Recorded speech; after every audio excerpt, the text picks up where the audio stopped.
السلام عليكم ورحمة الله وبركاته. الحمد لله الصلاة والسلام على نبينا محمد وعلى أهله ومن اتبعهم بإحسان وعلى أهله ومن تبعهم بإحسان إلى يوم الدين أما بعد. طيب. Donc la dernière fois on a pris le ders concernant le bab de Al-Mahabba, l'amour qui doit être voué à Allah subhanahu wa ta'ala qu'il mérite. Et cet amour qui est une adoration, en ayant parlé brièvement des formes d'amour qui existent, car ce n'est pas tout amour qui est une adoration. وَهَذَا مِنْ أَعْمَالِ الْقُلُوبِ, ça rentre dans les actes du cœur.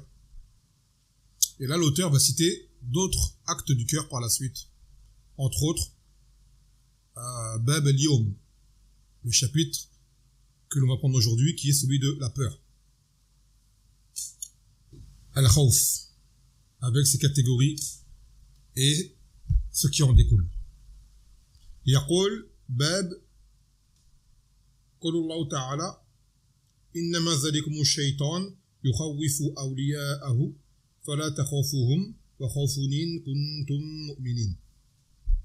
C'est le premier dalil de ce bab, qui est la parole d'Allah dans le sens où il dit il s'agit seulement de Shaitan qui vous fait peur de ses alliés. Alors, n'ayez pas peur d'eux, mais ayez peur de moi si vous êtes croyants. Donc là, on y voit que la peur d'Allah Azza wa Jal est une condition pour la foi. In kuntum mu'minin. Celui qui n'a pas peur d'Allah Azza wa Jal, ce n'est pas un croyant. Et comment ne pas avoir peur d'Allah Azza wa Jal quand on sait qui il est? Cela n'est pas possible. Et à travers ce verset, on y voit l'opposé de celui d'hier. Hier, on avait cité toutes les choses pour lesquelles le serviteur était amené à transgresser, par amour de choses. Les pères, les mères, les époux, épouses, la famille, les proches, les biens, l'argent, les demeures, le territoire, le pays, et ce qui s'ensuit. Maintenant, c'est l'opposé. C'est les choses pour lesquelles on transgresse par peur de la créature ou de perdre ces choses-là. Et ça, c'est Shaitan qui nous fait peur. Car en réalité, quand on sait qu'il y a Allah Azza wa Jal et que l'on connaît le châtiment que l'on encourt en transgressant, on ne peut avoir peur de personne en réalité qui nous amènera à désobéir. Ce ne serait pas possible. C'est comparé à l'incomparable. Mais dû à notre ignorance, on ne s'en rend pas compte. Et en fait, c'est Shaitan qui te fait croire que si tu ne fais pas ça, il va t'arriver telle et telle chose. Si tu ne fais pas ça, il va t'arriver telle et telle chose. Comme قال تعالى الشيطان يعدكم الفقر ويأمركم بالفحشاء والله يعدكم مغفرة منه وفضلا. Que le Shaitan vous fait peur de la pauvreté et vous ordonne les turpitudes, alors que Allah vous promet un pardon et une grâce de sa part. Donc, toutes ces peurs qui nous amènent à transgresser, c'est Shaitan qui les amplifie en nous. Pour nous emmener là où il veut qu'on aille, qu'on le suive dans son châtiment final. Pour nous égarer au maximum.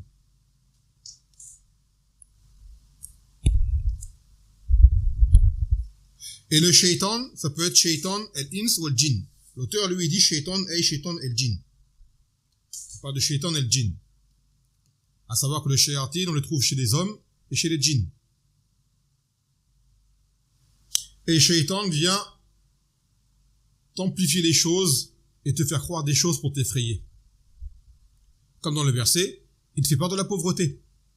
Alors que le Nabi sallallahu alayhi wa sallam, il a dit laisse al-faqr akhsha alaykum walakin an tubsat lakum ad-dunya fatanafasu fiha. Fa kama tanafasu fiha wa tuhlikukum kama ahlakatuhum. Il a dit le Nabi sallallahu alayhi wa sallam, ce n'est pas de la pauvreté que j'ai peur pour vous, mais du contraire, que la dunya ne se déploie devant vous et que vous vous en concurrenciez comme sont concurrencés ceux d'avant vous, puis qu'elle finisse par vous faire périr comme elle a fait périr ceux d'avant vous. Donc en vrai, on regarde bien, c'est plus la dunya qui est à craindre que la pauvreté, bien que l'être humain a plus peur de la pauvreté que de la dunya, car la pauvreté est amère. Alors que la dunya est savoureuse. Il a dit le Nabi sallallahu alayhi wa sallam, Inna dunya khadiratun, hilwatun khadiratun. Que la dunya, c'est comme une verdure savoureuse. Mais ce n'est pas tout ce qui est savoureux et qui est beau, qui est bon. Ce n'est pas tout ce qui est beau, savoureux et qui est bon forcément. Des fois, c'est un piège. Et des fois, c'est empoisonné. Comme cette dunya, pour celui qui n'a pas la crainte d'Allah Azza wa Jal, il se noie dedans. Et nous, on a peur de la pauvreté. C'est un sentiment qui est normal. Mais ce sentiment ne doit pas nous emmener à désobéir. Et avoir de mauvaises pensées envers Allah Azza wa Jal. En fait. Donc là, on voit que Allah Azza wa Jal nous avertit et nous enseigne que cette peur qui amène à transgresser, c'est Shaitan qui la provoque en nous. Et il a dit, فَلَا تَخَوْفُهُمْ وَخَوْفُنِي كُنْتُمْ مُؤْمِنِينَ. N'ayez pas peur d'eux, mais ayez peur de moi, si vous êtes croyants. يقول في الفوائد تحريم ترك الواجب خوفا من الخلق, qu'il n'est pas permis de délaisser une obligation par peur de la créature. ثانيا وجوب إخلاص الخوف لله تعالى, qu'on doit être sincère dans notre peur d'Allah Azza wa Jal. Concrètement, car cette peur est une adoration. ثالثا خوف الله من علامات الإيمان, et que la peur d'Allah est parmi les signes de la foi. يقول مناسبة الآية للباب, la relation du verset par rapport au chapitre. حيث دلت الآية على وجوب إخلاص الخوف لله تعالى, qu'il est obligatoire d'avoir peur d'Allah sincèrement. Une vraie peur d'Allah. Quand tu as des gens qui te disent qu'ils ont peur d'Allah, mais ils n'ont pas peur d'Allah, comme il se doit. Beaucoup de gens qu'on a tous entendu parler parmi les plus grands criminels, parmi les enfants des musulmans, des gens affiliés à l'islam, qui commettent les plus grands des crimes, les plus grands des délits. Et après, ils osent te dire, moi je n'ai peur de personne, je n'ai peur que de Dieu. Ils te disent comme ça. Et on le dit, on le répète, si mais tu as vraiment peur d'Allah Azza wa Jal, tu ne ferais pas ce que tu fais. On ne peut pas faire ce que tu fais en ayant peur de quelqu'un. Quand on a peur de quelque chose, en général, on obéit. Et au minimum, si on désobéit, on se fait petit. On ne s'en vante pas. Donc ces paroles, c'est des paroles d'ignorants. Et c'est juste pour se donner une image. En fait, je n'ai rien à faire, je fais tout ce que je veux, et il n'y a que Allah qui pourra me stopper. En fait. Je suis prêt à aller jusqu'au bout, en fait. Et pour des choses stupides. Une fois, je suis tombé sur un extrait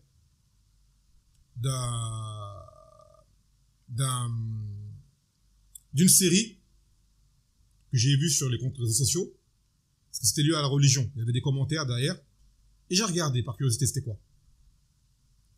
J'ai pas envie de le nommer, l'acteur. D'accord, j'ai pas envie de le nommer, vous le connaissez, mais j'ai pas envie de donner cet honneur de le nommer. Trop bas pour moi. Et il avait le rôle de quelqu'un qui était menacé d'une arme. Pour des histoires de musique en plus. Des histoires ridicules. Et lorsqu'il s'est fait braquer par la personne, il a fait la shahada. En disant Ashhadu an la ilaha illallah wa ashhadu anna Muhammad Rasulullah. Dans le sens, maintenant je suis prêt à mourir, vas-y tire. Si tu veux tirer, tire. J'ai pas peur dans le sens, vas-y tire. Subhanallah. Penser que tu vas te faire tuer pour une histoire de musique en faisant la shahada, si c'est pas se moquer de la religion, je sais pas c'est quoi. Penser que la shahada, elle est à un niveau aussi bas.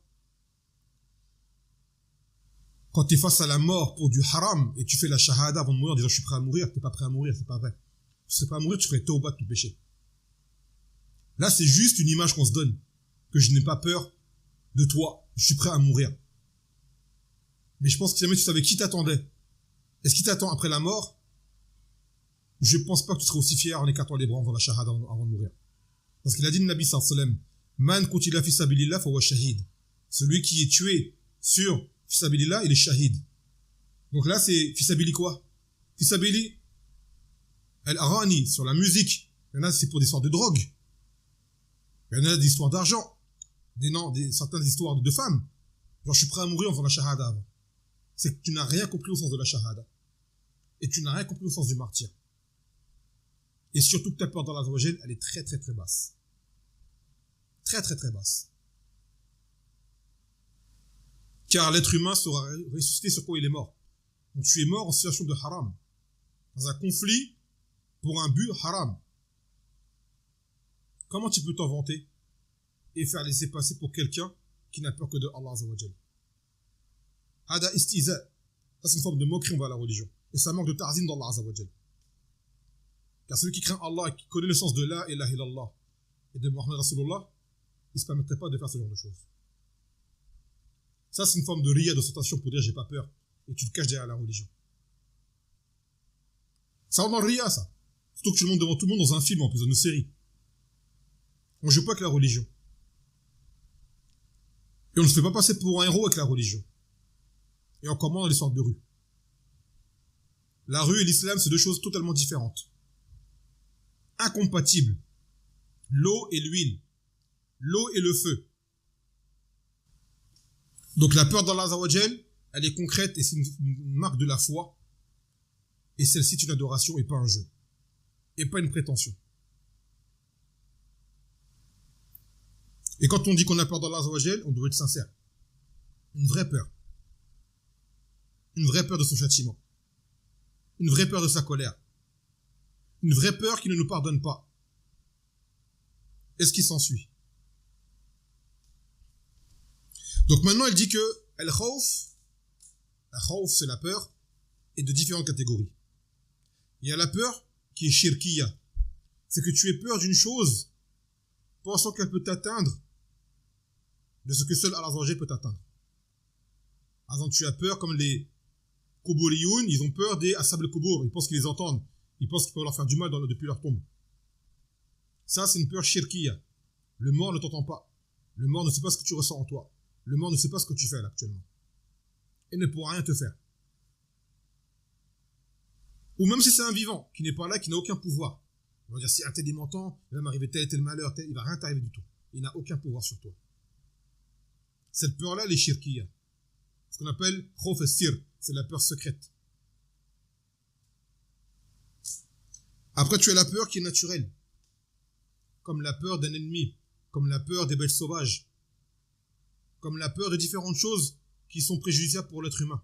La peur de la douleur, la peur de l'inconnu. Et un inconnu qui vraiment est, par exemple, demain quelqu'un il va partir faire la hijra, il a peur, c'est normal qu'il ait peur. Il va affronter une chose nouvelle. Cette peur est tout à fait normale. Mais là où c'est à tout son honneur, c'est d'avoir affronté cette peur-là.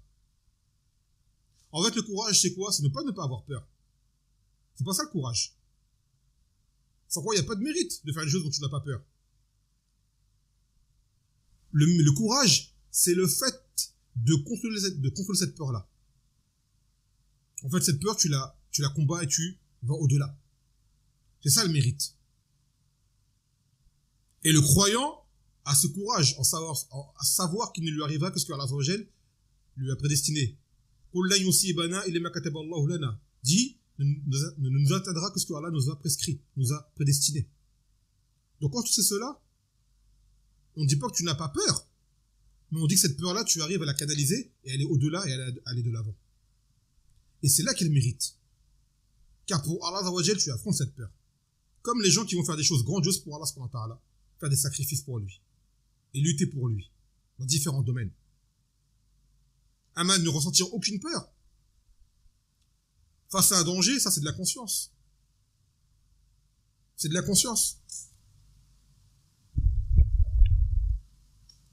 Et on a la peur qui est muharram. C'est le fait d'avoir peur d'une chose au point qu'elle te fait désobéir à Allah Azza wa Jal. Peur de la pauvreté, par exemple, au point que tu fais un travail qui est haram.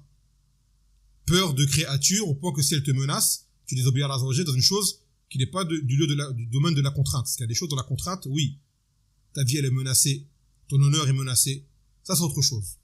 Là n'est pas le sujet.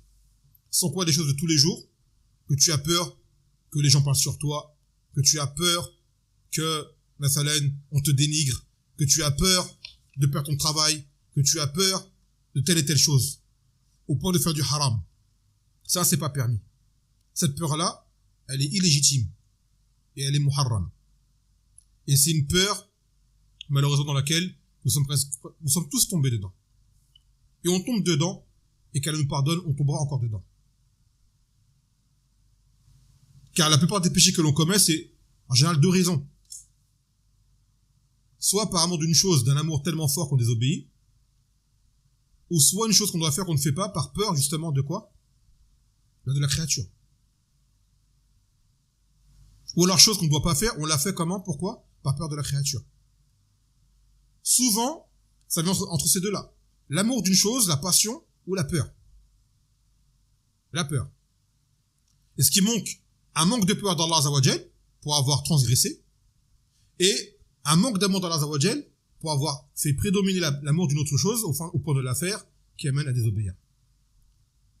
Nahnu bayna hadayn amrayn fil ghalib. En général, on est entre ces deux points-là.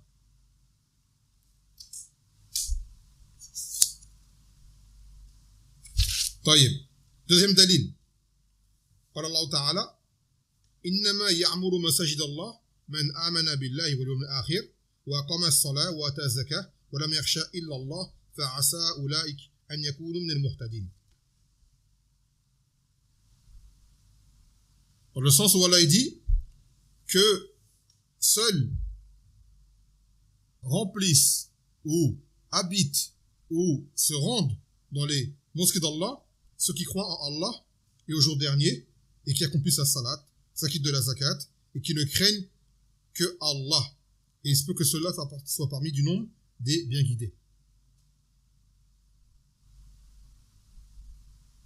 Donc là,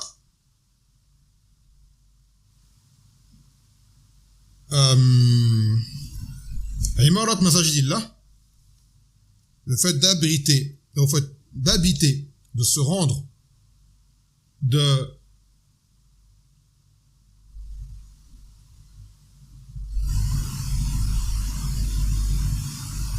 faire vivre les masajid seraient parmi les alamat des croyants.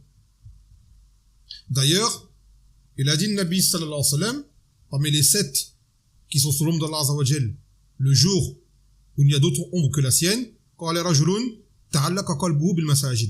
un homme dont le cœur est accroché au masajid. Donc ces masajid ne s'y rendent et y accomplissent l'adoration et également l'enseignement et la darwa que des croyants.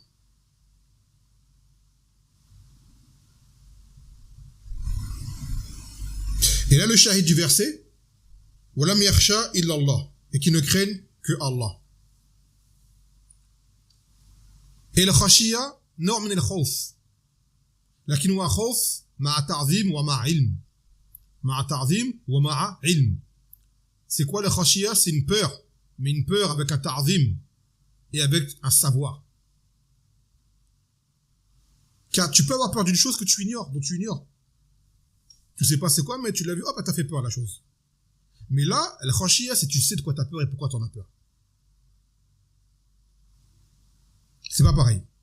C'est pour ça que dans le Coran, Allah, il dit وَإِنَّمَا يَخْشَى اللَّهَ مِنْ عِبَادِهِ الْعُلَمَاء, que seuls craignent vraiment Allah, les savants.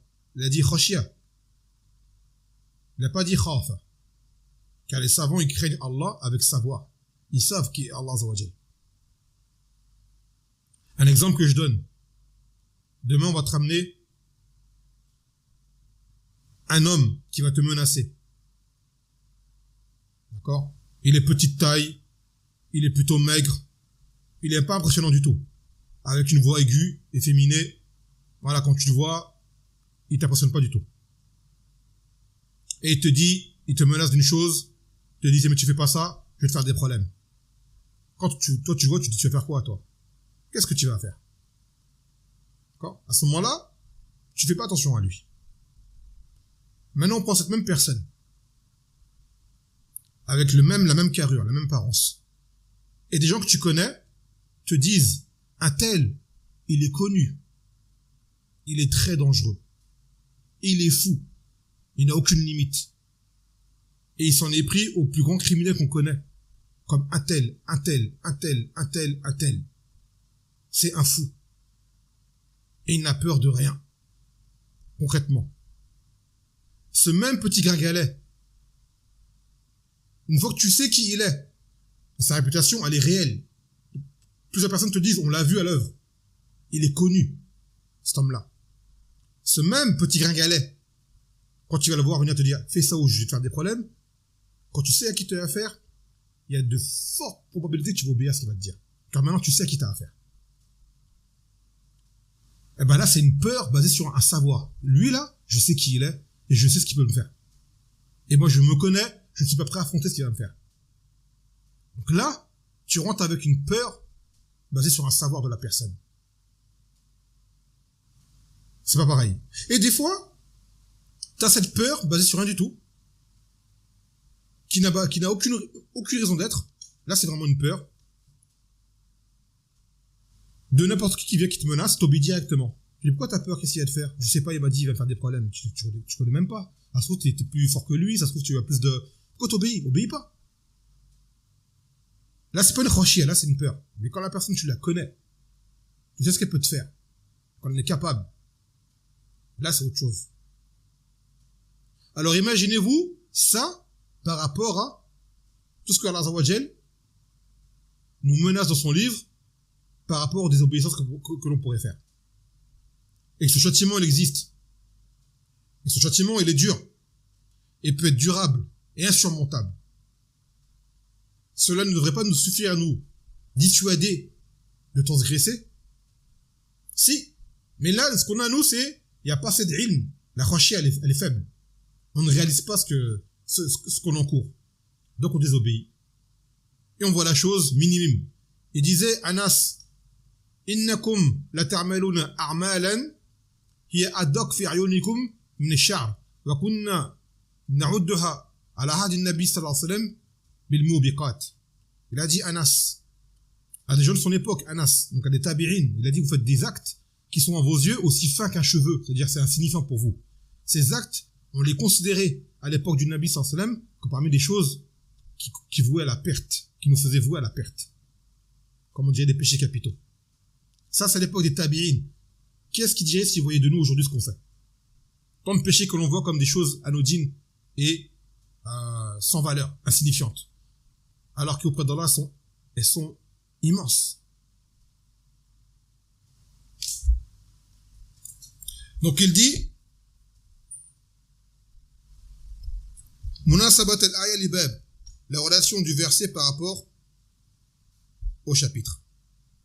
حيث دلت الآية على وجوب إخلاص خشية التعظيم لله, qu'il est obligatoire d'être sincère dans cette khashiyah pour Allah Azza wa Jal. Et cette khashiyah n'est que pour lui.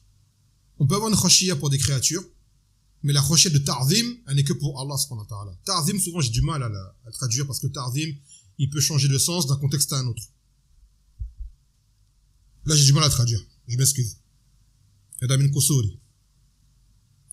ويقول مناسبة الآية للتوحيد. Maintenant la relation du tawhid du verset par rapport au tawhid. حيث دلت الآية على وجوب إخلاص خشية التعظيم لله. لذا تكون هذه الخشية نوعا من العبادة. وصرف العبادة لغير الله شرك. Donc ce verset vient pour montrer l'obligation d'être sincère dans cette khashiyah de ta'zim pour Allah Azza wa Jal. Et que cette khashiyah est une forme d'adoration. Et que de tourner pour autrui Allah Azza wa Jal, cela est du shirk. طيب. Troisième dalil. قال الله تعالى ومن الناس من يقول آمنا بالله فإذا أوذي في الله جعل فتنة الناس كعذاب الله. Il y a des gens qui disent nous croyons en Allah. Et lorsqu'ils subissent une épreuve pour cette parole, cette prétention qu'ils ont eue, les voilà qui craignent du châtiment des hommes autant que l'on craint celui d'Allah Azza wa Jal. Et ça revient à ce qu'on disait hier.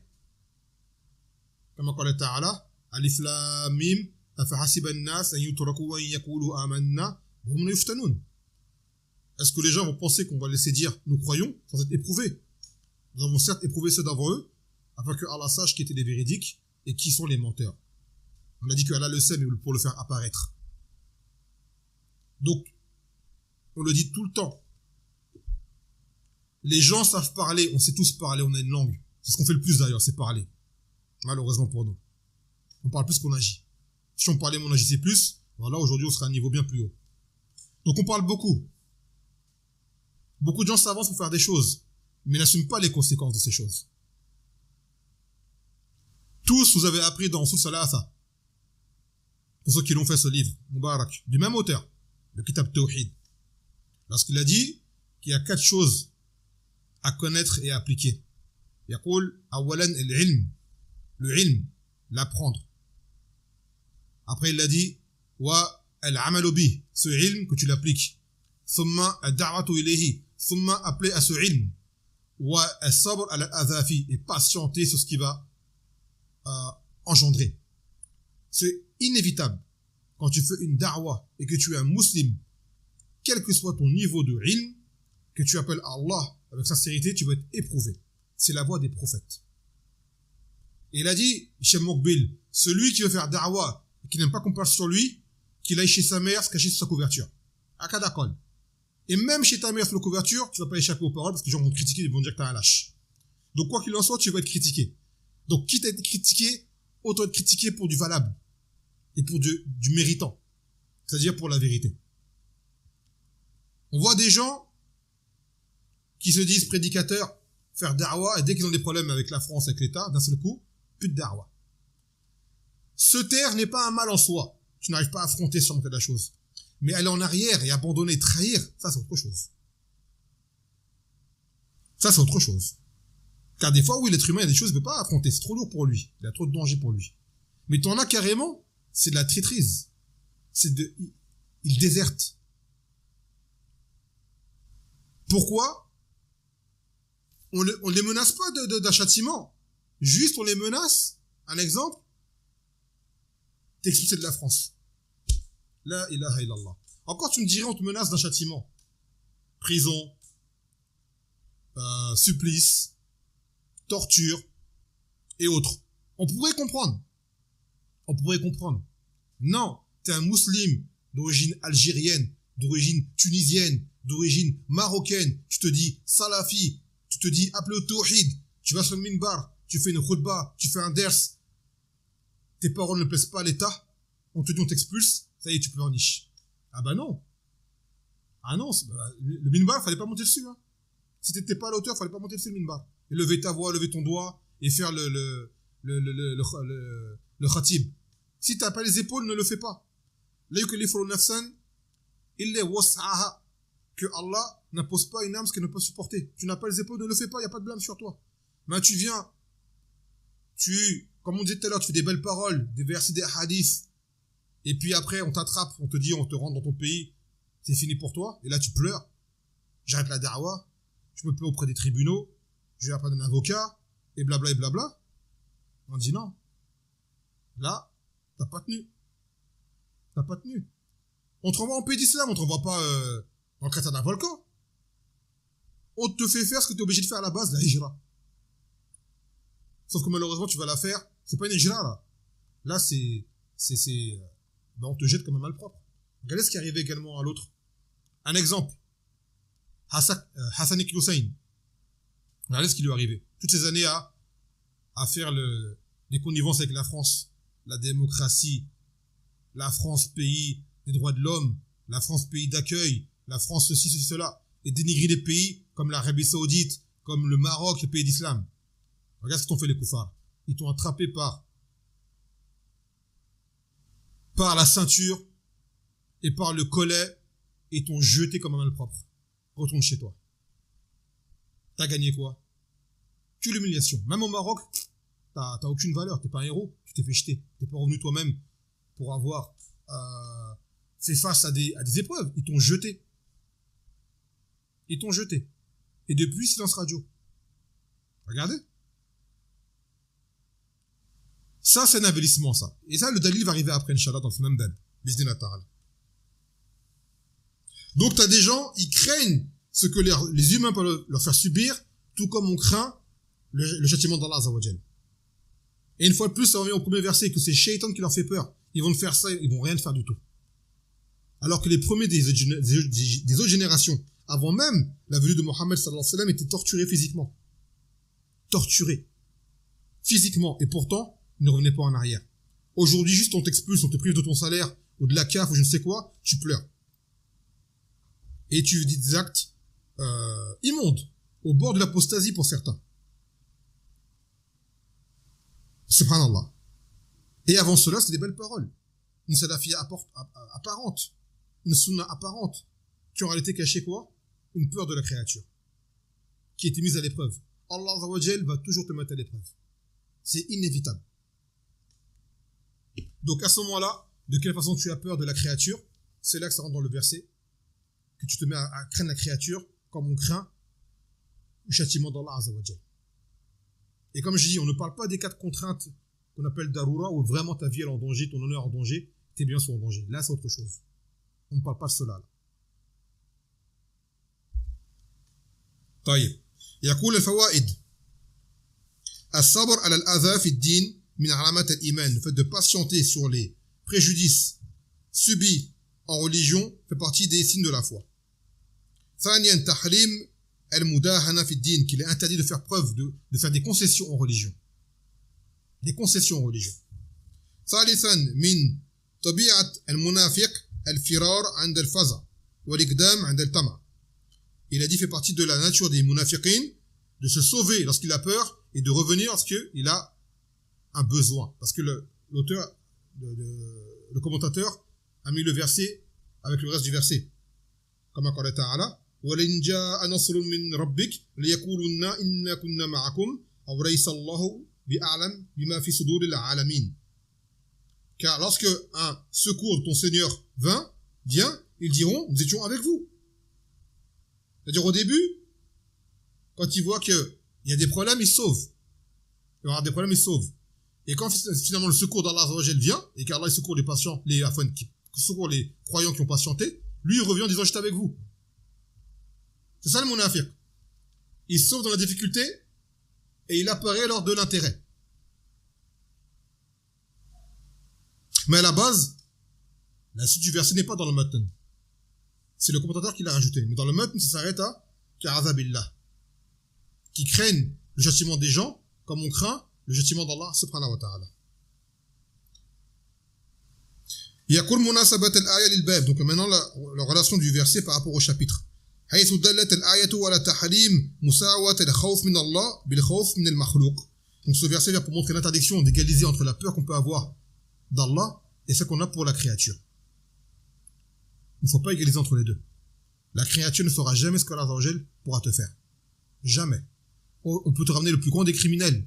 Ils ont dit les sorciers de Pharaon. Iqdi ma anta qad innama taqdi hadhihi al-hayat ad-dunya. Ils ont dit parce que Pharaon a menacé les sorciers qui avaient fini par croire en disant que je vais vous crucifier et vous démembrer. Ils ont dit fais ce que tu as à faire. Ce que tu fais c'est qu'en ce bas monde. Parce qu'ils savent que ce qui amène n'obéissent pas, un châtiment plus dur les attendra par la suite. Ils ont dit à Pharaon fais ce que tu as à faire. Toi tu ne fais que appliquer là en ce bas monde. Ça c'est un châtiment temporaire, superficiel, qui ne vaut rien comparé à celui de l'au-delà si jamais on meurt sur ce qu'on était. Regardez les sorciers de Pharaon, ils ont fait une vraie tauba. Donc ils ont dit fais ce que tu as à faire, on n'a pas peur. Car quand la foi rentre dans le cœur, concrètement, tu n'as pas peur de ce genre de choses. Ibrahim, son peuple, l'a menacé de le jeter dans le feu. Il n'a pas eu peur. Et il a dit quoi? Hasbiyallah wa ni'mal wakil. Lorsque son peuple allait le brûler vif du fait qu'il a appelé au tawhid et qu'il a blâmé leurs idoles, d'accord, qu'il les a cassés, il savait ce qu'il encourait. Et pourtant, il n'a pas eu peur. Ils ont dit harrikuhu wansuru ahliyatakum in kuntum fa'ilin. Ils ont dit brûlez-le si jamais vous êtes véridique et sauvez vos divinités. Il s'est laissé faire, Ibrahim. Et lorsqu'il a vu le feu arriver, jeté au feu, il a dit hasbiyallah wa ni'mal wakil. Et pourtant Allah l'a sauvé, il a dit au feu soit fraîcheur et sécurité pour Ibrahim. Il a été secouru pour avoir affronté et avoir fait face. Donc le secours il vient toujours. Et quand bien même tu serais amené à être tué pour la cause d'Allah Azza wa Jal, tu seras secouru parce qu'après tu seras un shahid. Et dans l'au-delà tu seras élevé. Et en ce bas monde tu seras un exemple. Un exemple, si tu étais sincère. Un exemple pour bien des gens. Et les histoires des gens d'avant nous sont très nombreuses. Parce qu'ils ont vécu comme sévices de la part des koufars pour leur foi. ثم قال troisième dalil عن أبي سعيد الخدري رضي الله عنه مرفوعا قال إن من ضعف اليقين أن ترضي الناس بسخط الله وأن تحمدهم على رزق الله وأن تذمهم على ما لم يؤتك الله إن رزق الله لا يجره حريص ولا يرده كراهية كاره. Selon Abu Saïd, il a dit le Nabi sallallahu alayhi wa sallam fait partie de la faiblesse de la foi de vouloir obtenir l'agrément d'Allah, des gens au détriment de la colère d'Allah azza wa jal, et de louer les gens pour ce qu'Allah t'aura donné et de blâmer les gens pour ce qu'Allah ne t'a pas donné, et que le risque d'Allah, quoi que tu fasses, aussi avide soit-il de l'obtenir, tu ne l'auras pas si ce n'est ce qu'Allah va te donner, tout comme il ne te sera pas, tu n'en seras pas privé, même si quelqu'un ne veut pas te le donner, ce qui te viendra, te viendra. Donc ça veut dire en fait d'agir pour les gens, pour obtenir ce que seul Allah peut te donner, en fait. Et ce comportement-là, justement, on l'a aujourd'hui, face au travail, par exemple. On désobéit à Allah azza wa jal pour le travail.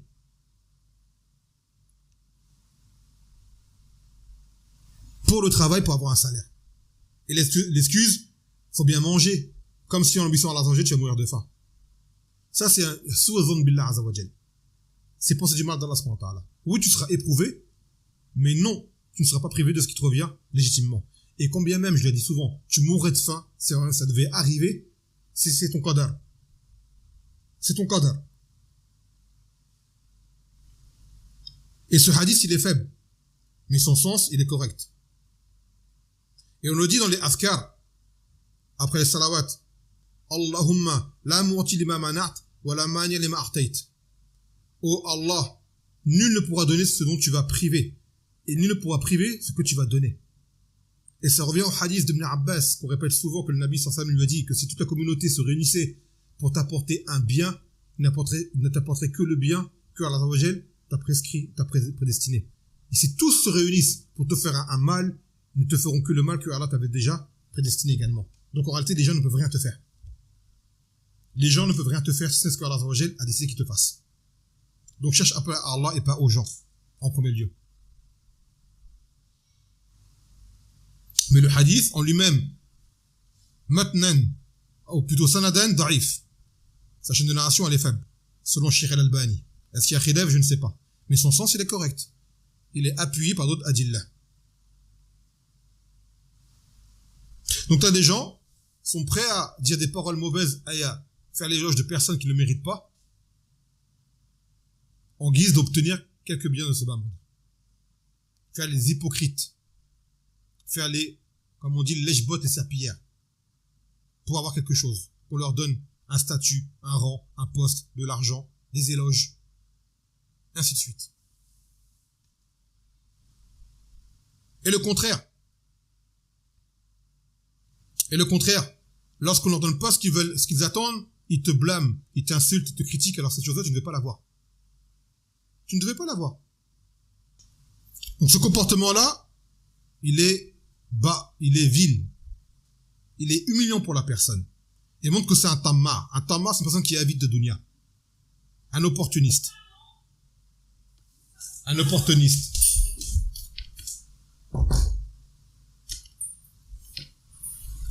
طيب يقول الفوائد أن الإيمان يزيد وينقص ويقوي ويضعف أو يقوى ويضعف.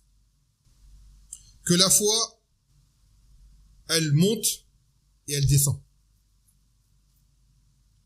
ثانيا أن الأعمال من الإيمان, que les actes font partie de la foi pleinement. Acte du cœur, acte de la langue et acte des membres. ثالثا إثبات صفة السخط لله, on y trouve l'attribut de la colère. Et même si le hadith, celui-ci n'est pas authentique, dans d'autres adillah, la colère est parmi les attributs d'Allah azza wa jal. Et une colère, kama yaliqu bihi subhanahu wa ta'ala. Une colère comme cela lui sied, comme cela lui revient, qui n'est pas comme la nôtre. رابعا تحريم شكر الناس إذا اعتقدت أن النعمة يأتي منهم استقلالا, qu'il est interdit de remercier les gens quand on a une croyance que le bien vient par leur cause indépendamment de la volonté d'Allah subhanahu wa ta'ala. خامسا تحريم ذم الناس على ما لم يقدره الله. Et qu'il est interdit de blâmer les gens pour une chose que Allah ne t'a pas prédestinée. Là, on ne parle pas d'une personne qui t'a fait une promesse et qui enfreint sa promesse. C'est autre chose. Là, on parle de quelqu'un qui n'a pas la capacité de te donner ce que tu attends. C'est pas il ne veut pas, c'est il ne peut pas. Par exemple. Sadisan an al-khayr wa shar biqaddar min Allah. Que le bien et le mal sont tous les deux prédestinés par Allah Azza wa Jal. Munasabat al-hadith al-bab. Donc maintenant la relation du hadith par rapport au chapitre. حيث دل الحديث على تحريم ترك شيء من الواجب خوفا من الناس. Ce hadith vient pour montrer qu'il n'est pas permis de laisser une chose qui est obligatoire par peur des gens. Munasabat al-hadith al-tawhid. La relation du tawhid du hadith par rapport au tawhid. حيث وافاد الحديث أن الخوف نوع من العبادة وصرف العبادة لغير الله شرك. Et ce hadith vient pour montrer que la peur est une adoration. Tu as la peur qui est l'adoration et que la tournée pour Allah Azza wa Jal serait du shirk.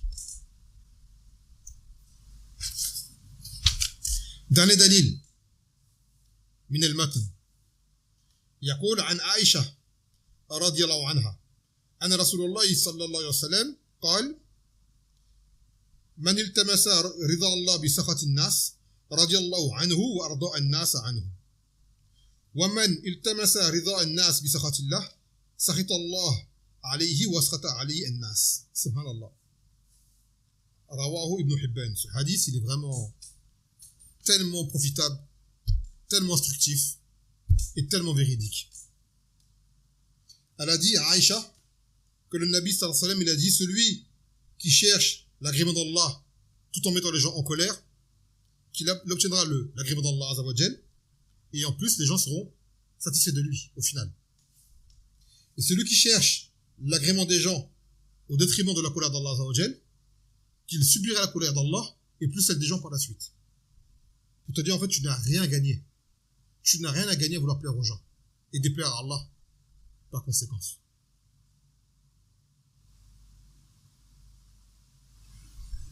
Et sachez une chose, c'est une chose qui est mujarrab.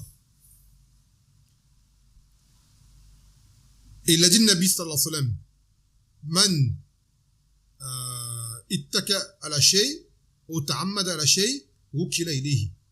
Celui qui se repose sur une chose, il sera confié à cette chose-là. Ça veut dire que si jamais tu désobéis à Allah pour une chose, sache que tu seras éprouvé par cette même chose-là. Tu désobéis à Allah Azza wa Jal pour l'argent, tu seras éprouvé par cet argent-là. Tu désobéis à Allah Azza wa Jal pour tes enfants, tu seras éprouvé par tes enfants. Tu désobéis à Allah Azza wa Jal pour ton épouse, tu seras éprouvé par ton épouse. Donc en fait, ces choses-là sont des trahisons. Cette désobéissance est une trahison. Et elle va se retourner contre toi. Pour te montrer qu'en réalité, il n'y a que Allah qui accorde et qui prive. Et que ces choses-là ne sont que des créatures et n'apporteront rien si ce n'est par la grâce d'Allah subhanahu wa ta'ala. Ceux qui t'emmènent à désobéir à Allah, tu seras éprouvé par ces choses-là si jamais tu l'aimes trop. C'est un mot muharram qui t'emmène à désobéir. Ou alors si tu as peur d'une chose au point que tu transgresses, tu seras éprouvé par ces choses-là également. C'est la même chose. Donc, le verset qu'on a pris en premier, فَلَا تَخَافُوهُمْ وَخَافُونِ إِن كُنتُم مُؤْمِنِينَ. N'ayez pas peur d'eux, ayez peur de moi si vous êtes croyants. Ça résume tout cela. Avoir peur d'Allah. Avoir peur d'Allah, c'est une peur concrète et réelle. Et pas une peur ostentatoire et verbale et insolente. Je n'ai peur que de Dieu, soi-disant. Comme ils disent. Parce qu'ils disent Dieu, ils disent pas Allah en général.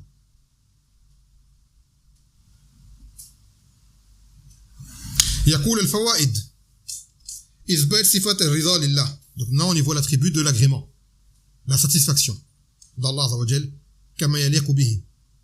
ثانيا أن التمسك بالدين سبب لرضاء الله ورضاء الناس. Qu'en réalité s'accrocher à la religion c'est une cause pour obtenir l'agrément d'Allah, même l'agrément des gens.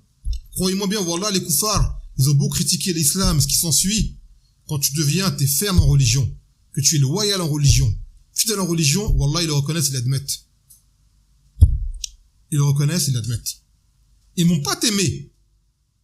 Mais au fond, ils vont dire, lui, c'est un vrai. Ils n'aiment pas ce que tu fais. Mais ils vont se rendre compte que tu es loyal envers ta religion. Alors que si demain tu trahis ta religion, ils vont tomber dessus direct. Combien on voit de gens qui parlent sur les réseaux, accrochés à la dunya, pleurnicher, se victimiser, et les koufars leur disent, mais t'es pas content, t'as qu'à partir. Qu'est-ce que tu fais là de base? T'as même des koufars, ils connaissent la hijra. Et ils sortent des fois le verset de la hijra. Ils disent quoi, ce verset-là, c'est pas dans ton livre? T'es pas censé partir, toi? Qu'est-ce que tu fais là? Pourquoi tu te plains? Et quand d'autres sont partis et parlent, ils disent, ouais, mais au moins lui, il est parti. Au moins lui, il est parti. Par exemple. Donc c'est à ton honneur. Car des fois, quand il y en a, ils te parlent, ils disent blablabla, blablabla, en te critiquant. T'es pas content qu'à partir, tu dis, je ne suis pas là. Il peut plus rien te dire. Il ne peut plus rien te dire. Comme quand ta'ala, faburita allazi kafar. Quand on critique des choses qu'on applique à la religion et que le kafir te voit, il ne peut rien dire. Il va grogner, il va se mordre les lèvres, il va être en syncope parce qu'il ne t'aime pas, mais il ne peut pas te blâmer, il a rien, il a pas d'argument. C'est encore plus frustrant pour lui. Mais au fond de lui, il sait que tu es loyal et fidèle. Ah, t'as une éthique, en fait. T'es pas un vendu. Mais quand tu viens, tu blâmes la religion, et qu'à côté de ça, tu la transgresses, mais il tombe dessus direct. Une fois, on avait vu pareil. Un chanteur qui disait que il voulait pas qu'on le souhaite la bonne année. Il avait raison, ce qu'il a dit. Mais avec tout ce qu'il fait comme bêtise à côté, comme péché, c'est passé comment aux gens? Mais les gens, ils l'ont insulté, ils l'ont dit, mais c'est toi qui dis ça? Alors que tu fais ça à côté? C'est pas passé. Il a dit une parole vraie. Mais venant de sa bouche, discrédit total. Car à longueur de journée, tu fais le contraire de ce que ta religion, elle enseigne que même les koufars connaissent. Et après, tu donnes des leçons, ça passe pas aux yeux des gens, ça. C'est pas accepté aux yeux des gens. T'as dit la vérité, c'est vrai, mais c'est pas accepté. Et résultat, tu te fais insulter encore plus que jamais. Réalité. ثم يقول تحريم المجاملة على حسب الدين. L'interdiction de faire preuve de complaisance au détriment de la religion. رابعا إثبات صفة السخط لله. L'attribut de la colère pour Allah est affirmé. خامسا المداهنة في الدين سبب لسخط الله. Faire des concessions en religion est une cause pour subir la colère d'Allah Azza wa Jal. Et vous les voyez, ces prédicateurs qui font des concessions, tous ils sont éprouvés par la suite. On les a vus, hein. Tous, il leur arrive des choses qui les humilient. Que ce soit Nader Abou Anas, que ce soit Rachid El-Jay, que ce soit dernièrement les comportants dînes, que ce soit l'Islam Mag, tous ces gens-là, là, qui font les beaux parleurs, que ce soit même Abdel Hay. Tous ces gens-là, ils ont toujours un jour quelqu'un qui vient et qui leur met à leur place. De façon humiliante. Tous, ils y passent. Et c'est pas fini. Hassan Hussein, comme on a dit tout à l'heure, regardez ce qui lui est arrivé. Tous, ils finissent par se faire humilier un jour ou un autre. Tandis que Ramadan, tous, ils se font piétiner un jour ou un autre. Tous. Et c'est pas fils abilillah. C'est ça le pire. Car tu peux t'éprouver dans ta religion, mais tu gardes la tête haute, tu restes fier. Mais eux, c'est une humiliation. Une humiliation. Ils se font taire par des pervers. Ils se font rabaisser par des koufars. Ils se font insulter par les awam. Et ainsi de suite. Et avec des choses, c'est pas des insultes gratuites. Enfin, à la base, insulter, c'est pas permis. Mais ce sont des paroles plausibles, qui méritent d'entendre. T'as des gens, je le dis souvent à des frères, il y a des gens, le rad ilmi, ça sert à rien. Il y a des gens, ce qu'il leur faut, c'est d'envoyer des gens qui craignent pas Allah pour les insulter. Tu dis quand Allah, quand Rasoul, ils vont faire que des débats avec toi. Ils vont pas accepter. Dieu espère que Allah va t'envoyer une personne qui ne craint pas Allah pour te faire taire et dire des paroles pour te remettre à ta place. Taïe.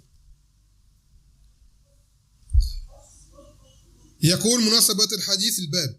On finit par cela, la relation du hadith par rapport au chapitre. حيث دل الحديث على تحريم ترك شيء من طاعة الله خوفا من الناس وطلب رضاهم. Le hadith vient pour montrer l'interdiction de délaisser une chose de l'obéissance d'Allah Azza wa Jal par peur des gens ou pour obtenir leur satisfaction. ومناسبة الحديث التوحيد حيث دل الحديث على وجوب إخلاص الخوف لله إذا يكون الخوف نوعا من العبادة وصرف العبادة لغير الله شرك. Et ce hadith vient pour montrer l'obligation d'être sincère dans notre peur d'Allah Azza wa Jal. C'est pour cela que la peur est une forme d'adoration. Et tourner cette adoration pour que Allah, cela est du shirk. نعم. فكملنا هذا الدرس اليوم، نكتفي بهذا القدر. فسبحانك وبحمدك لا إله إلا أنت أستغفرك وأتوب إليك، والسلام عليكم ورحمة الله وبركاته.